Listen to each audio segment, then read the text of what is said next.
Okey. Jadi kita tengok lagi tajuk. Aisyah belikan bantal untuk Nabi. Yang keenam, Nabi hendak pulang, Aisyah hias rumah. Biasa tak kita orang puan, bila suami kita nak balik kerja setengah jam lagi, kita baru ngemah. Biasa tak? Biasa, saya gitu tau. Mula-mula bola kubahannya, tapi sepolah sikit. Tapi bila tahu ni suami kata on the way, ataupun kita dah agak dia basapa pukul apa, masa tu kok ngemah lah kita ni.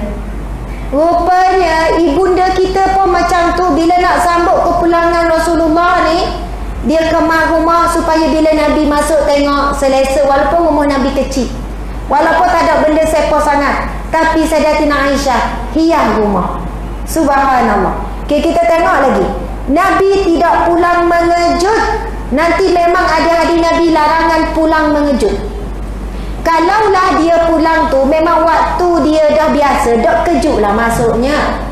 Tapi contoh biasa balik pukul 5, tapi hari tu balik awal sikit pukul 3. Janganlah balik mengejut. Kalau ikut sunnah Nabi, baliklah kalau nak balik mengejut, kabur dulu, royak dulu, supaya isteri tu bersedia. Kan tengok-tengok isteri duduk main WhatsApp, lepas tu dapur pun tak berasak lagi. Tiba-tiba suami balik pukul 3, dok masak lagi, boleh jadi balok. Sebab isteri ni boleh standby dah. Suami balik pukul 5, biasanya pukul 4 dah je buat jepuk. Kau buat kuih, dia tiba balik pukul 3 dok dah. Lepas tu tok lagi kata, dok aman dia.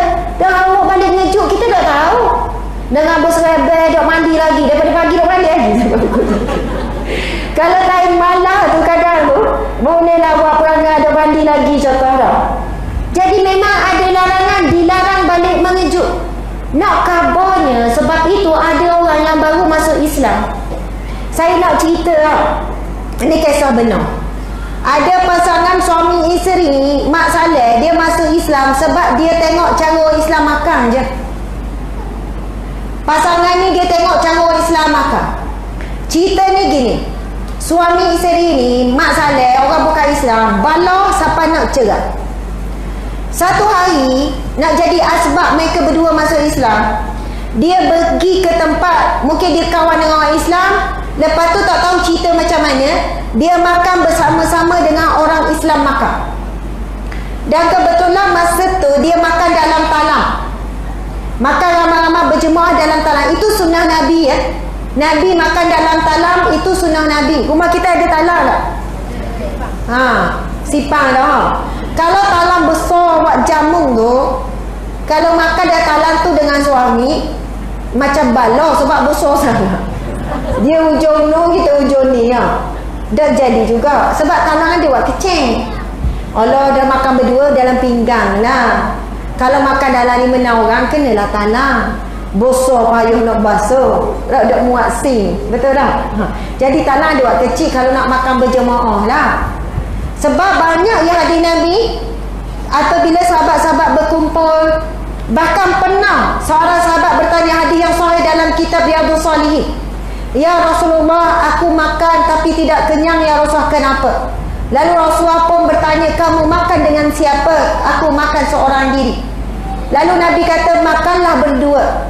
Jika kamu tidak kenyang makan berdua, makanlah bertiga. Ingatkan kalau dah kenyang, kena makan banyak sikit. Dah, kalau kita dah kenyang lagi, dah makanlah lagi. Dah, Nabi suruh makan jumlah yang sama, tapi makan berjemaah. Sebab daripada berjemaah ada barakah. Kenyang itu daripada Allah. Bukanlah memang betul lah kita kata kenyang bila makan ni. Tapi ada orang makan sikit, tapi kenyang cepat, badan tubuh badan sehat. Ada orang makan banyak, saya lemah nak buat ibadah. Sebab yang paling utama adalah barakah. Pernah satu ketika duduk dah. Ketika itu sahabat-sahabat Nabi telah berada di hadapan hidangan talam makanan. Dalam berapa orang sahabat-sahabat Nabi dah berada di hidangan. Tiba-tiba ada satu tangan nak ambil makanan, Nabi pun pegang tangan tu. Lalu Nabi pun bersabda, sesungguhnya syaitan makan melalui tangan orang ini. Nabi pegang tangan orang tu dan Nabi kata sesungguhnya syaitan akan makan melalui tangan orang. Bukan Nabi kata ni tangan syaitan dah, sebab tu tangan orang sungguh. Tapi sebab orang tu masa nak makan dia tak baca bismillah. Siapa yang bila makan tak baca bismillah, dia sedang memberi laluan kepada syaitan untuk makan bersama-sama dengannya. Ini bukan kata orang tua, tak baca bismillah syaitan makan. Kita bunyi, kita dengar daripada kecil orang tua kata gitu makanlah kayak giwi kenyang ke syaitan. Itu sebenarnya daripada hadis Nabi SAW, hadis yang sahih. Sampai Nabi beri peringatan sebelum makan. Ada seorang kanak-kanak, ini cerita siapa? Iaitu Umar bin Salamah. Umar bin Abu Salamah. Ummu Salamah tu isteri Nabi. Abu Salamah tu adalah suami kepada Ummu Salamah yang telah meninggal dunia. Salah seorang anak mereka namanya Umar. Umar ni dia cerita, ketika aku kecil di bawah jagaan Rasulullah. Rasulullah kan ambil Ummu Salamah sebagai isteri, jadi anak tiri Rasulullah lah ni. Ketika aku masih kecil di dalam rumah dan dalam jagaan Rasulullah, satu hari aku nak makan dan kadang terburu-buru dan aku tak baca bismillah. Lalu Nabi pegang tanganku. Nabi bukan getuh. Kita kan bukan getuh, kita panggil apa? Lepak. Kalau kita lepak, apa nak baca bismillah ni? Tapi tepi ke? Kalau kita tepi, jetak wasa hati, betul tak? Tepi wasa hati. Tapi Nabi cara dia adalah pegang tangan. Lalu Nabi pun sebut, Samillah wa kul biyaminik wa kul mimma yalik. Subhanallah.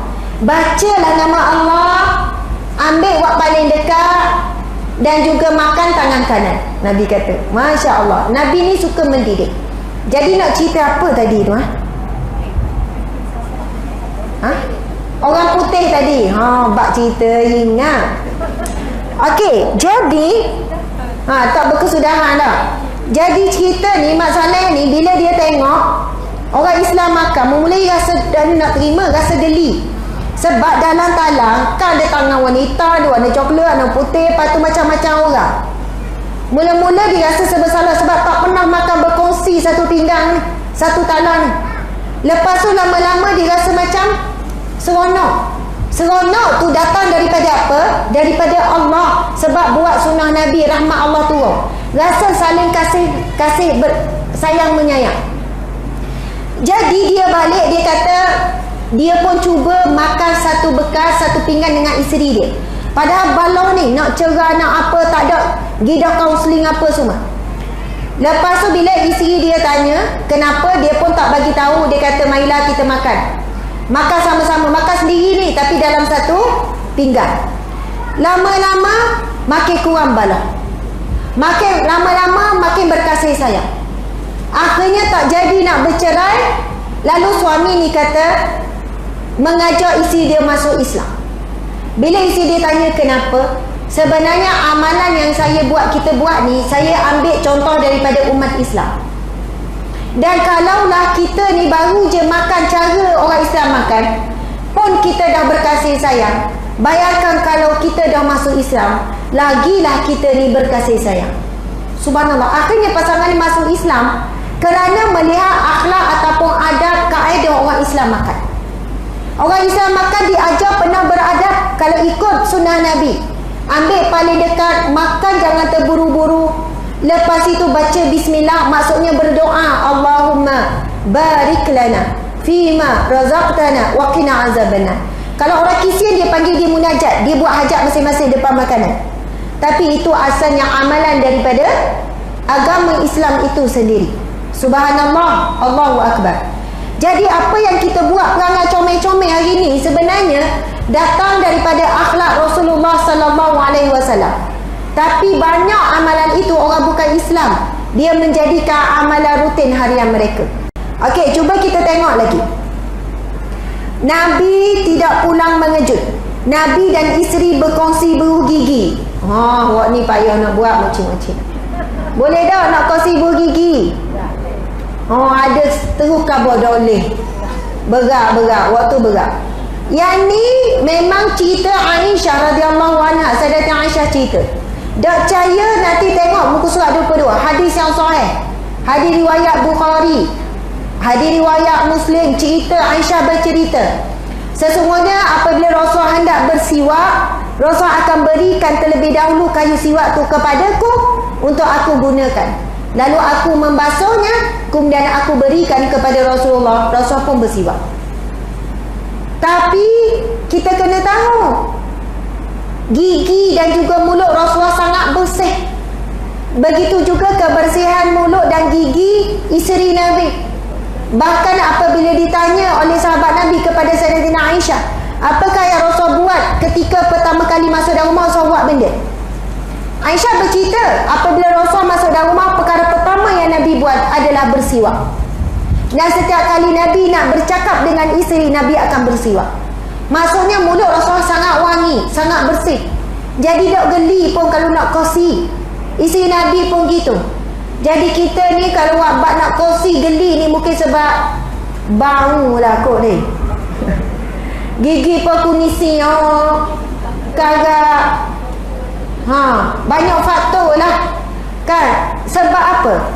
Dan diceritakan memang gigi Rasul bersih, putih, sebab Rasul menjaga makanan. Kita ni makan apa tak makan? Makan apa yang kita tak makan yang merosakkan gigi dan menyebabkan bau, pelbagai bau.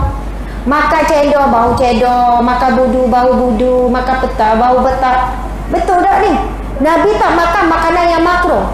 Bila Nabi sedawa ke, Nabi tak keluarkan bau-bau yang sekian-sekian. Gigi Nabi, isteri Nabi bersih, sangat menjaga kebersihan dan juga menjaga makanan yang nak masuk.